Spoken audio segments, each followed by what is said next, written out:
Ah, comment ça va? Voilà, François Saguier qui est président de la section de la France.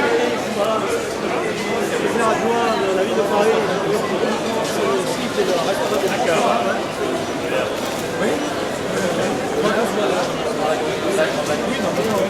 Ouais, si tu veux. Moi aussi, France, il est là. Allez, venez un peu, France. Et puis on va voir venez, nos collègues là, venez un peu là. Avec le président. Ah, c'est bien, c'est bien. Ouais, on fait un...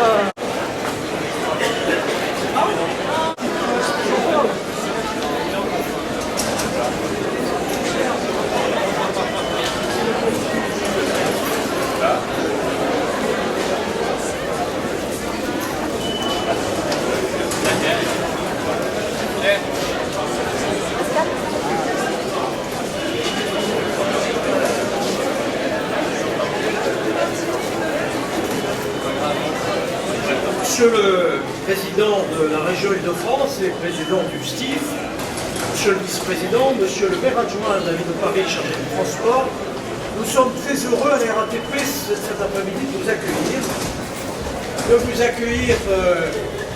Pour vous montrer ce que la RATP, grande entreprise publique de service public, de transport urbain, s'efforce de faire en étant toujours à la pointe de l'innovation pour servir mieux ses clients.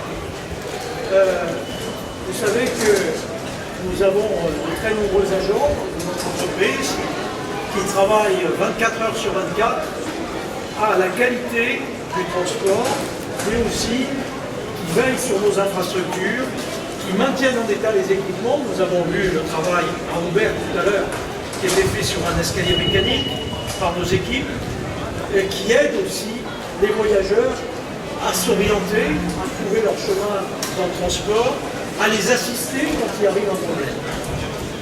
Eh bien, c'est tout cela qui fait de la RATP une des premières entreprises de service au monde, puisque chaque jour, la RATP sert 10 millions de clients. Nous sommes une des entreprises au monde qui avons le plus de contacts dans une journée avec des femmes et des hommes qui utilisent nos services. Cette entreprise s'est fait un objectif. C'est fixé un objectif. Monsieur le Président, vous le connaissez, c'est servir mieux nos clients et de redéfinir à l'intérieur de la RATP un certain nombre de nos processus de production, de nos organisations, pour toujours avoir cette priorité du client en tête. En effet, on s'aperçoit que les besoins de mobilité évoluent. Les besoins de mobilité évoluent sans cesse avec un changement des habitudes. En particulier, il y a un besoin de personnalisation beaucoup plus grand du service aujourd'hui qu'autrefois. Et le dialogue aujourd'hui est possible entre la RATP et les clients de manière plus personnalisée, notamment grâce à la digitalisation, à la numérisation, aux moyens de communication et à la possibilité d'informer de manière personnalisée, directe, le voyageur sur ses besoins propres. D'autre part, les voyageurs réclament de plus en plus que le temps de transport soit un temps utile. C'est-à-dire que leurs activités à eux ne soient pas interrompues par le temps du transport.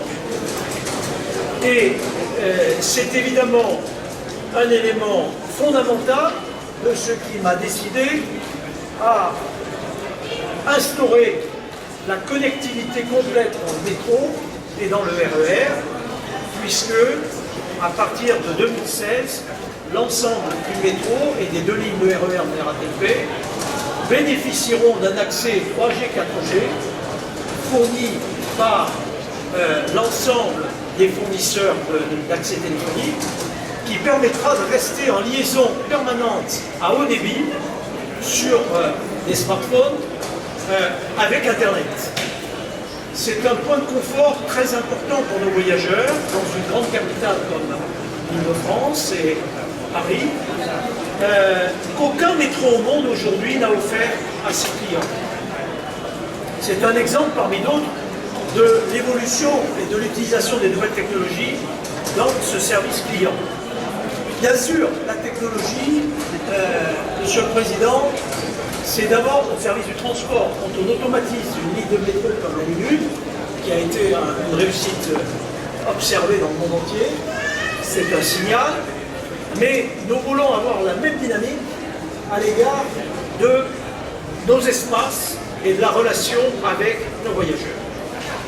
D'ores et déjà, cette politique porte ses fruits, puisque nous avons 80% de nos voyageurs interrogés par le STIF, c'est-à-dire par vous, Monsieur Serre, 60 000 personnes interrogées au cours de l'année, dans des lieux et des temps différents, qui ont été interrogés, et 80% sont satisfaits du service rendu.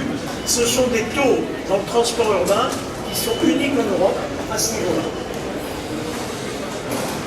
Ça demande évidemment beaucoup d'investissement et beaucoup d'efforts, et en particulier, nous avons une urgence qui est celle d'améliorer nos espaces. Depuis 2006, nous avons rénové 249 stations de métro, complètement. Ce qui a représenté 500 millions d'euros à 2 milliards d'euros d'investissement. Il s'agit de changer les carrelages, de supprimer les fuites, de changer les sols, de changer l'éclairage, de changer le mobilier. Nous allons, Monsieur le Président, c'est notre souhait, vous demander, à vous, Président du STIF, à vous, Monsieur le Vice-président du STIF, de faire la même chose pour le RER. Nous avons le souhait de rénover les gares de RER qui maintenant ont 40 ans en moyenne et qui ont besoin, elles aussi, d'être rénovées. Plusieurs opérations sont planifiées avec des acteurs de la transition énergétique. Si on prend l'éclairage LED que vous voyez là, qui est un éclairage moderne et confortable, il a permis à la RATP d'économiser 50% de sa facture électrique. C'est extrêmement important et nous allons naturellement continuer.